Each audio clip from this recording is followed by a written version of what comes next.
Namaste, I hope you're all well. Wanted to do this week's video on a slightly different style of topic than usual, as it's something I've come across quite a lot in the last week or so, and that's the impact of numbers, figures, metrics related to the pandemic and the impact that that has upon us. Now, undoubtedly, without a shadow of a doubt, the pandemic has led to ongoing changes and new behaviours in us all. But like I said, one I'm hearing a lot about is this fixation on the daily pandemic metrics that are released. Now, these are released to keep us updated and informed about how things are going. These figures in turn lead to either fascinating in-depth conversations for some, or triggers of extreme anxiety in others.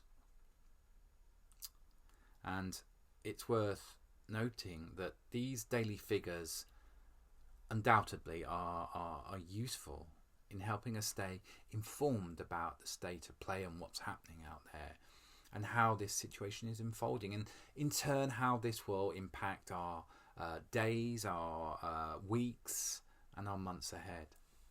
Now, of course, there are many decisions that are made using these important metrics and figures, so it's good to stay informed.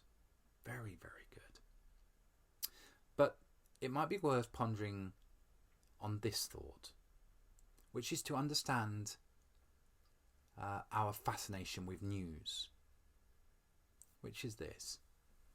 It's our human nature to constantly assess our terrain, our horizon, and keep an eye out for threats or information coming towards us from the distance. It's a survival technique, and it's one that our ancestors will have ingrained in their psyche for many, many generations, which in turn has assured each of us our place in this space and this time, and is still with us now.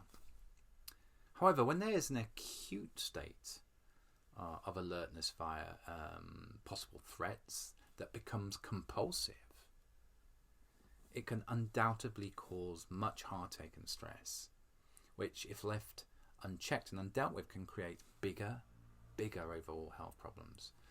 Now, if you think that you're one of those who needs to do something to avoid compulsive updates on COVID news, figures, metrics, and repeatedly checking information, there are a few things that you might want to try to help. Now, of course, the easiest one to talk about is to reduce your COVID-related news and information intake by having a very specific period during your day, whether it's 5 minutes, 10, 15 minutes, for updating yourself on what's going on out there.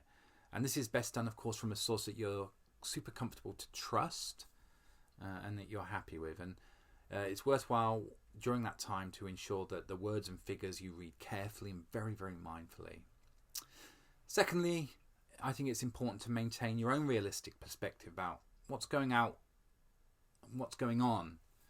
in regards to the pandemic. Now, there's a lot of very, very super clever people working on this from many different angles, from many differing world-renowned organizations. That's a fact.